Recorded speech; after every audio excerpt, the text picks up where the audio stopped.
It's September 1968. Our beloved Batman series ended back in March and summer reruns are over.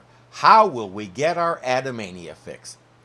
Filmation decided they had the answer, an animated Saturday morning series featuring Olan Sewell, I hope I said that right, as Batman and Casey Kasem as Robin. Since it was a Filmation enterprise, the stories were short. Since they are so short, I may choose to look at more than one in a single video.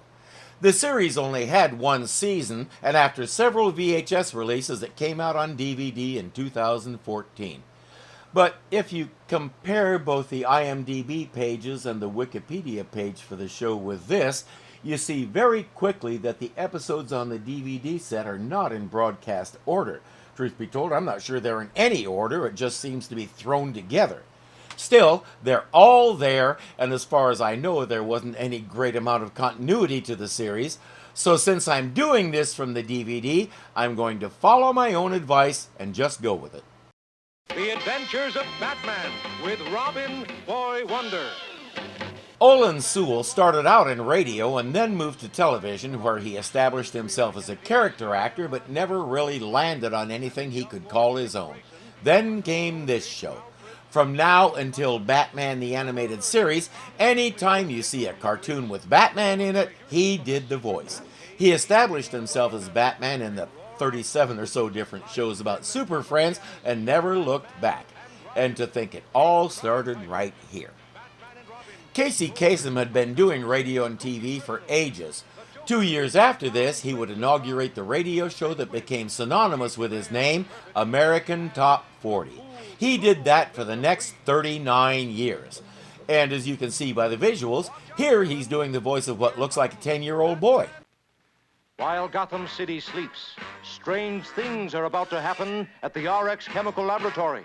RX Chemical Laboratory. RX is the symbol for prescription. I see what you did there. How are we gonna get inside, Joker? Simple. We knock.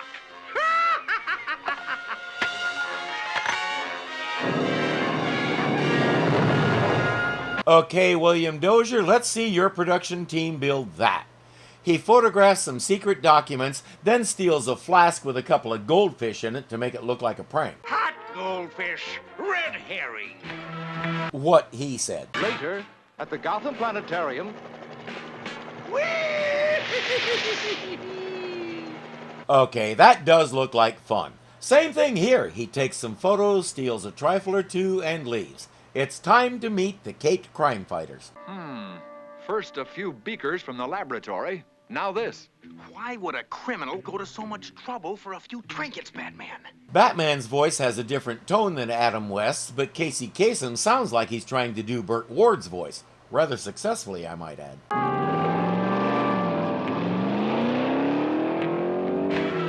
Forget eyelashes on the headlights and all that stuff. I want that. He does something similar at the Solar Dynamics Laboratory, where he steals an old wheelbarrow. Hence the name of the episode, How Many Herring in a Wheelbarrow? Based on what we saw in take, my answer is none. They were goldfish.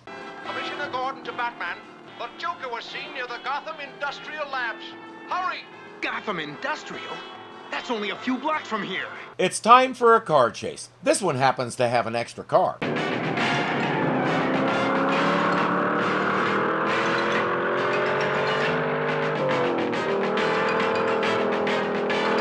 There's nobody in that car, Batman. The Joker must be operating it by remote control to block us off. I think it's time we put this Sunday driver out of commission, Robin. Yeah, the Batmobile has a beam of some kind that can disable a car. You can use that. Check.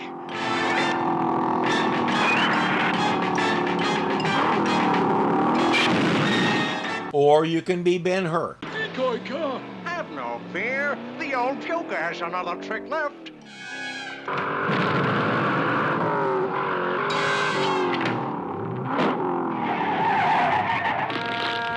Well, I guess that's that. Batman fail. We almost had our hands on him, and now he's lost us. His remote control's still on. See?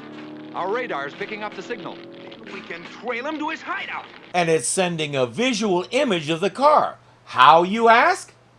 No, you don't. Getting close. Naturally. Look where we are. The fairgrounds. and heading straight for the funhouse. Well, sure. What kind of greeting does he have for them? When the walls started flashing, I was going to play Everybody Dance Now. Never mind. Batman, I can't move.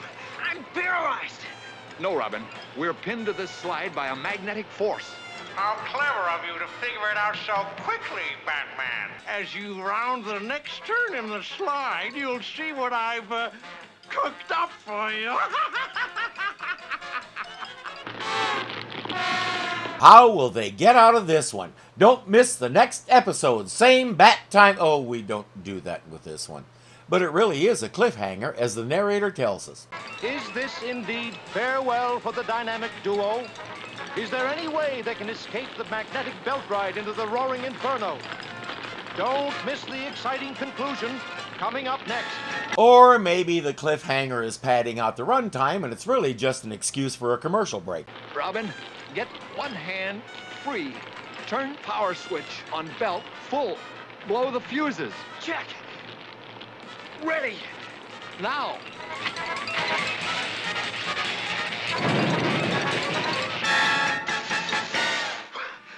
What happened? The electrical shock demagnetized the slide. And it put the fire out. How, I ask? No, I don't. In proper fashion, the Joker wasn't around to see that. He's off pulling his next job, which he says will enable him to bring the city to its knees. What does that mean?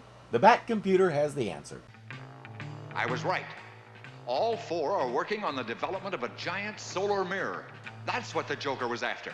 But he never took anything except junk. Wrong, chum. He took something else. Photographs. What does a giant solar mirror do? That thing turned on can destroy a city in hours. And a consortium of scientists in the city was working together to develop one. Why? What kind of deranged mind wants to create such a thing? Other than the Joker, and he didn't design it, he just stole it. And he has the final part. Look, Doctor, if I'm not mistaken, the operation of a solar mirror requires an enormous complex of machinery, right? Like that stuff that's all around you? Oh, yes. An entire plant geared for highly sensitive electronic equipment. Now, where could the Joker find such facilities? The abandoned powerhouse. Just outside the town.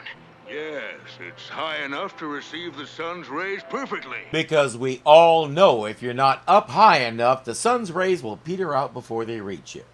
But if he needs all that, that means the plant still needs to be generating electricity, right? If that plant is abandoned, it's not. And there's a good chance that whatever it did use to create electricity was removed and repurposed somewhere else. So if Gotham City followed federal regulations for decommissioning the plant, what the Joker has there is a very large, empty room. Oh,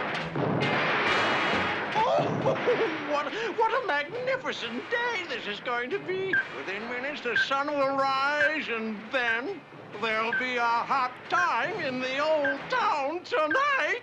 I guess Gotham City doesn't obey federal regulations. I have long suspected that they were their own country, and this may prove it. There it is.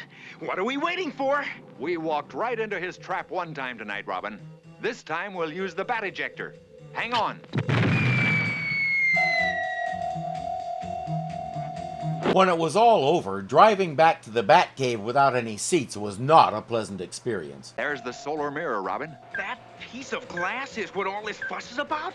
That piece of glass can radiate a laser beam a mile wide that will melt everything in its path. Gee whiz, let's break it up. Get set for a swing-in, chum. If it's glass, all you need to do is knock it over. Swing on in and do it. Hate to be a wet blanket, Joker, but your barbecue is canceled. Batman, it can't be.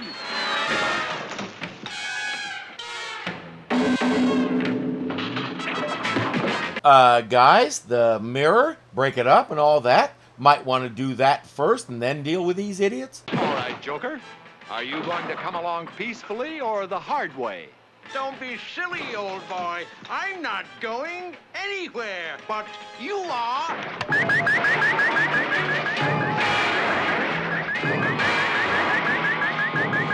He activated the solar mirror. Go kick it over. You said that was what you intended to do. Go do it. It's no use, Robin. It's locked in the on position. What do we do now? Throw your batarangs at it and smash it. Put a breaching charge on it and blow it up. Walk over to it and give it a good push. Pull the plug. You have tons of options here. True to form, Batman will pick the dumbest one. Robin, we've got to get in there and find the nerve center of this monster. Ready when you are, Batman. Wait till I get the timing of those pistons. Okay, now. Robin didn't realize his shoe was untied, and Batman couldn't catch him when he tripped. Poor Robin. There it is, Robin. The master electrodes. How do we kill that? We've got to reverse the polarity of those twin electrodes by hitting them simultaneously with our batarangs. The Filmation folks seem to have liked their twin electrodes. We saw something kind of similar in an episode of Shazam. And if you were over 13 when you saw it, you didn't buy it then either. Get ready. Ready. Let fly.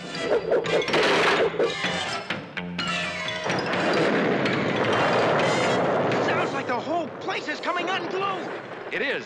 Let's get out. Fast. Honestly, it lost me when they had to go into the machine instead of just walking over and punching the glass mirror. But it got me back with this.